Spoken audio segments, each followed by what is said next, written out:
Allah itu punya status bisa memaafkan, juga punya status bisa menyiksa. Terus orang-orang yang sok soleh dengan tanda kutip itu kadang-kadang inginnya Allah tuh nyiksa terus sama musuhnya. Kalau sama dia memaafkan terus. Terus corong Jawa kan aku mbahmu tapi kan gitu kira-kira. Kok enak gitu. Jadi ya sudah seperti itu. Lagi-lagi kata kuncinya apa? Beri otoritas itu hanya kepada Allah Subhanahu wa taala karena dia adalah pemilik otoritas sejati. Sehingga zaman Nabi siapa saja itu ya mungkin orang kayak apa dulu Khalid bin Walid. Perang Uhud kalah itu panglimanya orang kafir zaman itu siapa? Khalid bin Walid. Dan dia melakukan pembunuhan masif zaman itu. Tapi dia dikasih tobat. Namanya Khalid bin Walid. Tapi Sa'labah yang tukang di masjid kadang berakhir seperti itu. Ya sudah, akhirnya kita mau tidak mau ya sudah introspeksi. Sampai sesoleh apapun kita selalu diajarkan doa ya muqallibal qulub tsabbit qalbi ala dini. Karena kayak apa kalau hati kita dibolak-balik? Karena cara berpikir tentang Islam dan tentang ateis atau tentang kekafiran itu mirip satu visi. Makanya hati-hati mahasiswa karena senangnya berpikir sendiri. Kadang ngelantur kemana-mana. Saya beri contoh. Sampai kalau sekarang masih miskin, berbahagialah. Karena miskin itu mudah jadi orang dermawan. Kalau orang sudah kaya itu ribet. Coba misalnya sampean jadi santri saya, tak contohkan. Biasanya santri kalau sama kiainya akan loyal. Kamu miskin punya ayam 2, tak minta 1 boleh enggak? Boleh, padahal itu 50%. Ya. Terus punya uang 100.000, tak minta 50.000 kira-kira boleh enggak? Boleh, padahal itu 50%. Tapi kalau kamu kaya, punya uang 1 miliar, tak minta 500 juta, boleh enggak kira-kira? Padahal itu berapa? 50%. Gampang mana dermanya orang kaya sama orang miskin? Untuk mengamal 50. Itu mahasiswa yang masih miskin-miskin, uangnya hanya 100.000, nraktir temannya habis nggak masalah. Padahal itu berarti 100%. Uangnya 50.000 diminta temannya dikasihkan semua. Padahal itu aset satu-satunya. Nah, Sa'labah itu cara berpikir gitu sehingga Allah tersinggung. Saya beri contoh ya, Sa'labah itu singkat ceritakan kalau habis jamaah salam langsung lari pulang. Terus ditanya sama Nabi, kenapa kamu kesusu pulang? Istri saya di rumah masih belum pakai baju karena gantian sama saya. Saking miskinnya tuh baju itu gantian. Sama nggak usah bayangkan lalu di rumah telanjang kayak apa, berarti kamu porno. Kamu porno berarti tidak boleh. Pokoknya ceritanya seperti itu, tidak usah lari, gantian pakai itu. Singkat cerita, ya Rasulullah, bu saya ini didoakan kaya. Sampai 3 kali Nabi bilang bisa saja miskin itu lebih baik bagi kamu. Lama-lama sampai memaksa Nabi, akhirnya Nabi berdoa. Terus beliau kaya. Dan Sa'labah agak salah, dia nggak minta paket kaya barokah, tapi mintanya kaya saja, diturutin kaya. Pertama punya kambing di pegunungan ya, kalau di Arab itu kan kambing diletakkan di Jabalen, Mabinal Jabalen, di antara 2 lembah itu 40 sampai 80 sampai 4.000. Singkat cerita ketika 40 Nabi sudah memerintahkan sahabat diminta zakat. Berarti kalau 40 itu 1, kalau 80 kira-kira 2. Ya sudah gitu. Sebetulnya ketika 40 kalong 1 terkurangi 1 zakat itu kan ringan karena masih 39. Ya kayak tadi kamu punya uang 1 juta, jangan 1 juta, 500.000 sudah agak berat kamu. Nah gini saja, tak beri contoh betapa mudahnya dermawan bagi orang miskin. 1 juta itu kan zakatnya berapa? 25.000 ya. Rubul usur kalau dalam bahasa Arab itu berapa? Kalau bahasa kampus kan berapa? 2%, 2,5 ya, 2,5. Itu bahasa keliru sebetulnya. Sama ikut saya saja. Saya itu berkali-kali saya pernah garap matematika, cepet-cepetan mbak pakar matematika itu mesti cepet saya. Karena saya ini agak bedui. Orang bedui itu cara berpikir itu lebih gampang. Jadi kalau orang Arab, tak ajarin matematika Arab ya, itu nggak ada porogapit. Jadi begini cara berpikir orang Arab itu berpikir bertahap. Ya kalau 2,5 itu kalau orang Arab bilang rubul usur apa? Rubul usur, 1/4 dari 1/10. Jadi kalau orang Arab berpikir bertahap. Jadi misalnya 1 juta, 1/10-nya berapa? 100.000. Terus 1/4-nya berapa?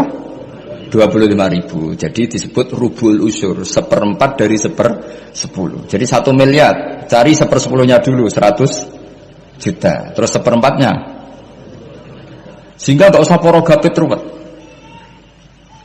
Jadi orang Arab kalau bilang 1/10 sama 1/20 itu tidak bisa. Karena nanti dadak porogapit. Orang Arab bilang al-usyur atau nisful usyur. Misalnya zakatnya apa itu zuruk, berarti 100, 1/10-nya berapa? 10. Terus orang Arab kalau misalnya pertanian kamu biayai zakatnya 1/20, orang Arab bilang bukan 1/20, nisful usyur. Berarti berapa? 100, usurnya 10, separuhnya 1/10, berarti 5. Lah 5 ini bahasa kamu apa? 1/20. Ya, bahasa orang kampus 5 kan 1/20, kalau 10 1/10. Kalau orang Arab bilang apa? Usyur atau nisful. Kan gampang gitu. Ya saya ulang lagi ya. Berarti kalau 1/10-nya 1 juta, usurnya berapa? 100. Nisful usur 50. Ya. Gampang mana matematika Arab sama matematika ini sama? Daripada sama dia porogaf itu pusing saya lihat itu. Ya sudah gitu aja. Pokoknya diusurkan semua. Orang Arab kalau bilang itu diusurkan semua. Berarti 1 juta. Misalnya zakat mal kan 2,5, berarti 1 juta. Usur dulu, berarti 100.000. Lah zakatnya itu rubul usur, 1/4 dari 1/10. Ya di 1/10 dulu, berarti 100. Habis itu rubul usur, 1/4 dari 1/10, berarti. Jadi gampang aja, 1 juta. Tulis saja langsung 100.000 usur, terus 1/4-nya 25. Gampang mana? Gampang lagi pakai kalkulator. Nah, sekarang begini. Kira-kira kalau kamu punya uang 1 juta diminta zakat 25.000, enteng enggak? Enteng. Biasa kan kita punya uang 1 juta naktir teman sampai habis 100.000, 200, enteng. Tapi kalau sudah 10 juta 10 juta berarti rubul usurnya berapa? 250. Kalau 1 miliar 25 juta. Wah itu sudah pikiran kamu kan bikin toko baru, bikin konter baru. Nah kalau 100 miliar berapa? 200. Nah, sak labah ini ketika dimintai zakat ketika 40 enggak, masih kambing 40 enggak mau, 80 enggak mau, sampai hampir 4.000. Kalau 4.000 misalnya digawe rata-rata 51 aja, digawe bulat ya. Berapa sebenarnya? Per 1.000 kan 20. Ya kan? Per 1.000 kambing kalau dipakai 50 saja, per 1.000 kambing berapa? 20 kan? 20. Kalau 4.000 80. Kira-kira itu misalnya dipakai 50. Apalagi itu 40 lebih banyak lagi. Akhirnya ngomentari sahabat yang disuruh Nabi ngambil zakat. Wah ini tidak zakat, pemerasan. Karena jumlahnya sudah signifikan. Maka kalau kamu ingin dermawan sekarang, itu bisa dermawan 50%. Dia punya 2 ayam kurus lagi. Diminta masjid untuk syukuran. Bawa aja. Punya kambing kurus 2. Nah, kata kamu hanya itu. Ada panitia masjid minta sumbangan, kasih aja 1. Sudah ngamal 50%.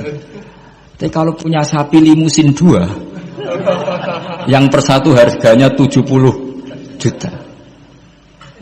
Kalau diminta 1 kan nilainya tetap 50%. Gampang mana? Orang miskin sama orang kaya ngamal? Orang miskin. Terus kedua hebatnya orang miskin itu kalau ngamal itu dramatis. Betul betul. Jadi makanya kenapa Nabi suka orang miskin. Saya pernah ditanya, saya ini punya teman yang kaya raya. Dia biasa ngamal 1 miliar, 2 miliar. Dia nggak terima sama fatwa saya, Gus kenapa Anda masih muji orang miskin? Ngamalnya tuh banyak saya sekali ngamal bisa 1 miliar, setengah miliar. Tapi kata saya, ngamal kamu itu tidak dramatis, nggak seru kata saya. Terus dia tanya, kok bisa Gus? Dia orang kaya, paling ngamal 1 miliar untuk bangun masjid, 1 miliar, setengah miliar bangun pondok, setengah miliar. Tapi kalau orang miskin, misalnya tukang beca, orang miskin kan pasti kawannya orang miskin. Kan nggak mungkin orang miskin utang Abu Rizal Bakri, utang Yusuf Kala, kan nggak mungkin. Kenal saja ndak. Orang miskin kan utangnya sesama orang miskin. Itu pasti itu kan hukum sosial itu. Nah ternyata itu hari itu anaknya ndak makan, hari itu istrinya mau kelahiran. Utang sesama miskin, diutangi 50.000. Tapi uang ini dramatis. Kalau hari itu nggak makan mati. Artinya apa? Ada orang amal 1 miliar untuk bangunan, kadang aksesoris. Yang satu ngutangi 50.000 tapi taruhannya nyawa. Nah sekarang menyelamatkan nyawa sama bangunan keren mana? Maka berbahagialah orang miskin. Karena komunitas mereka ini utang piutang urusan apa? Nyawa. Jadi ini lebih dramatis ya. Lebih dramatis. Lebih keren. Makanya utang piutang orang miskin itu paling diabadikan Quran. Karena lebih keren, lebih keren. Karena nyawa, apa? Loh saya ini kan termasuk kecelok sudah kiai agak keren, sudah kiai agak mapan. Itu kalau orang-orang kaya nawarin saya paling Gus nggak ganti mobil, nggak ganti aksesoris mobil itu. Itu nggak keren. Al-Nadikan tetap ngamal pun nggak keren. Tapi kalau orang miskin, saya sering kan dengar cerita mereka orang itu ngeri. Kayak cerita yang diabadikan Quran itu, wa yusiruna ala anfusihim walau kana bihim khassas. Itu Nabi ngumumkan saya punya tamu tapi hari ini saya tidak bisa hormat tamu. Ada sahabat yang usul, saya ya Rasulullah. Perlu dicatat dulu di Arab tuh nggak ada warung, nggak ada GoFood, nggak bisa kamu pesen online terus. Nanti delivery gitu nggak bisa. Nah terus akhirnya datang ke rumahnya, datang istri saya ada makanan tidak ada hanya untuk jatahnya bayi. Terus ya sudah bayinya kamu tidurkan supaya jatah itu dimakan tamunya Rasulullah. Tapi kan jatahnya orang satu, tamunya kan malu kalau nggak ada yang nemanin. Terus ya sudah lampunya dimatiin pura-pura kamu nemanin. Wes yang satu ya ada piring sama sendok pura-pura nemanin, yang satu makan betul. Itu diabadikan Quran. Karena apa? Dramatis gitu. Sehingga pagi-pagi dia datang ke Nabi, kamu punya amal apa? Sehingga tadi malam ada ayat wa yusiruna ala anfusihim walau kana bihim khassas. Mereka mengalahkan kepentingan dirinya sendiri meskipun punya kepentingan sendiri demi tamu tadi. Terus cerita dia, kita tamu tadi malam ya Rasulullah, yang saya sanggup menghormat, sebenarnya saya tidak punya apa-apa, hanya jatah bayi. Itu aja dramatis, bayinya ditidurin dulu. Tapi tidak disuntik ganja, tidak ditidurin. Ditidurin biasa nanti kan. Ditidurin biasa terus suami saya pura-pura nemani, lampu dimatikan. Nah mungkin tamunya saking laparnya gak penting mikir itu, yang penting makan aja. Jadi maka sebetulnya orang-orang miskin itu tidak usah hiru, wah itu orang kaya bisa ngamal masjid 1 miliar, 2 miliar. Tetap ngamalnya ini sesuatu yang tidak mendesak. Tapi sesama orang miskin, kalau temannya minta tolong itu mesti dramatis. Istri mau kelahiran, kematian, kelaparan. Pokoknya yang diselamatkan itu seru semua. Artinya gini ya, kalau miskin ya nikmati saja, itu ada peluang untuk menyalip pahalanya orang-orang. Tapi yang kaya ya tetap kaya. Kalau semuanya miskin, nanti yang miskin kerja di mana kalau semuanya miskin? Subhanallahi wa bihamdihi adada khalqihi wa ridha nafsihi wa zinata arsyihi midada kalimatih. Subhanallahi wa bihamdihi adada khalqihi wa ridha nafsihi wa zinata arsyihi midada kalimatih. Subhanallahi wa bihamdihi adada khalqihi wa ridha nafsihi wa zinata arsyihi midada kalimatih. Subhanallahi wa bihamdihi adada khalqihi wa ridha nafsihi wa zinata arsyihi midada kalimatih. Subhanallahi wa bihamdihi adada khalqihi wa ridha nafsihi wa zinata arsyihi midada kalimatih. Subhanallahi wa bihamdihi adada khalqihi wa ridha nafsihi wa zinata arsyihi midada kalimatih. Subhanallahi wa bihamdihi adada khalqihi wa ridha nafsihi wa zinata arsyihi midada kalimatih.